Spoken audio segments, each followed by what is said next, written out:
Hello, and welcome to another news. I'm Matt Margolis, and I'm here with my partner. Lauren Weldon.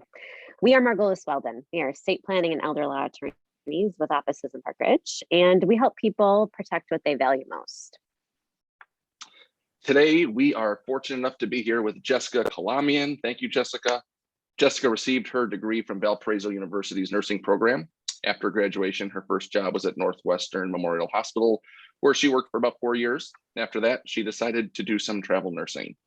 In that capacity, she was there doing that for about 8 months, visiting hospitals in Illinois, Oregon, and California.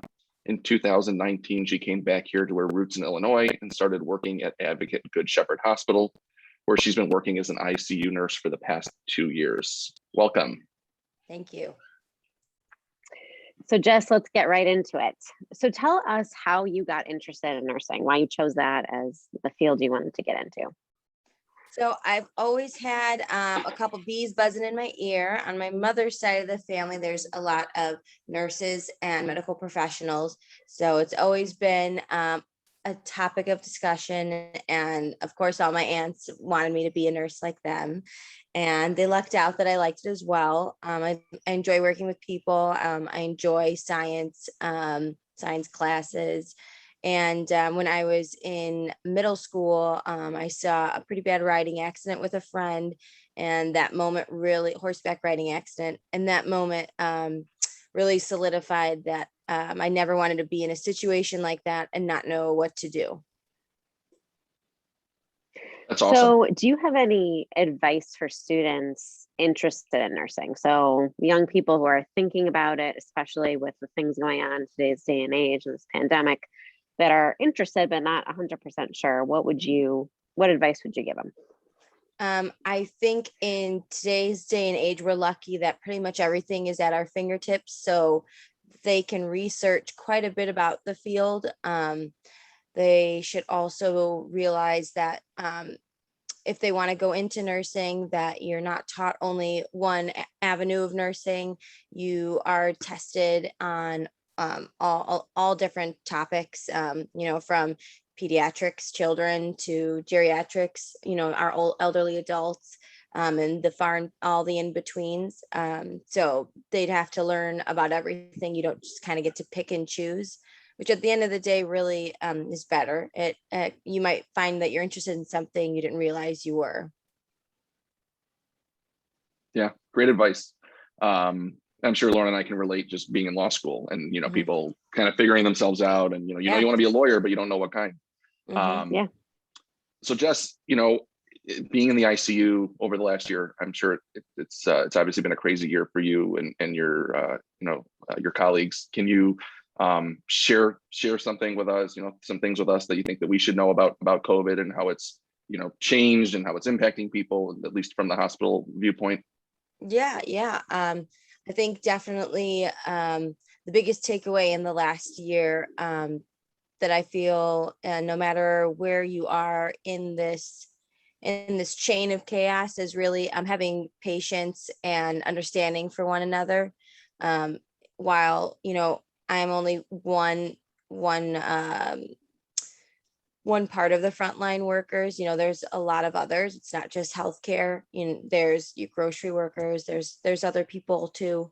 And we really just need to be patient and understanding with each other. It's a very stressful time.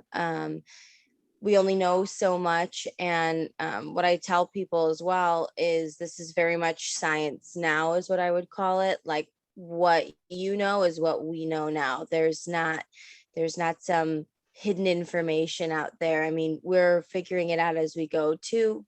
So, I mean, being patient and understanding to each other's needs, whether that's a stranger or a loved one, that would be the best advice I could give and continue to give, because even now we see things changing in the COVID world. Now we're in a whole new chapter of it. So it still needs to be there. Pardon me for interrupting. I know that early on, it was a struggle, and in a lot of cases, it wasn't even allowed to have family members come into the hospital. Has that changed at all? It's gotten a little bit better. Most hospitals have allowed a family member in I only can speak for the one that I work for. I know that, we do have a visitor policy, so that's alleviated a lot of stress on staff, and I'm sure it's made a difference in our patients too. First, they're our total focus. So we know it was trying for them as well, as they were in without any family or friends or someone supportive. Thankfully, we have like FaceTime and video chatting. So that was something a lot of us in a lot of my coworkers and I mean, we would use our patients' phones. Sometimes we would use our own phones to get our patients to talk to their family members. We know how important it is to have them a part of the care plan. It's fantastic. It's really interesting. Yeah. So Jess and I know each other personally, and I know that there's been weeks during the past year that Jess has, struggled, as many frontline workers have. There's particularly long shifts, particularly hard weeks with this pandemic raging, and they haven't always been great. And can you share with us, Jess, some of the things that you do to de-stress after a long shift or a long week or a bad week? Yeah, absolutely. Well, as Lauren knows, horseback riding is thankfully one of them. And if I can get to the barn and be awake, that is one of them. But I'm lucky to have a pretty wide variety toolbox. This is what I'll call it. I'll hang out with my pets, with family. If I can get with friends, I'll get with friends. Obviously, this last year's made that difficult. Otherwise, I'll do pretty much anything lighthearted and childish. Watch Disney movie, coloring books, probably a couple glasses of wine. But that's generally something to keep my hands busy will also keep my mind busy. Good. Yeah, I'm sure. Well, we really appreciate you joining us today, Jess, and taking the time. And I'm sure that everybody listening, the hundreds of thousands of people that tune into this, really appreciate your sentiments on everything. So we do thank you. Yes. You're Yes, most thank you welcome. very It's my much. pleasure.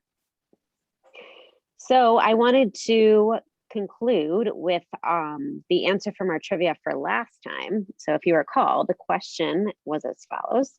Which of the following could Chicagoans not do in a 19th century saloon? And I actually gave you a multiple choice this time. The possible answers were deposit valuables in a safe, get a haircut, receive mail, or spit. And the answer was get a haircut, believe it or not. I think you could do all the rest of them, which is very odd. And our trivia question for this time, in honor of Jess, has to do with horses. And this question is, which country has the largest population of horses? And if you stay tuned next time, you will be able to listen to the fascinating trivia answer. And you will get some other news. So thank you for tuning in. Great. And see you later. Thank you.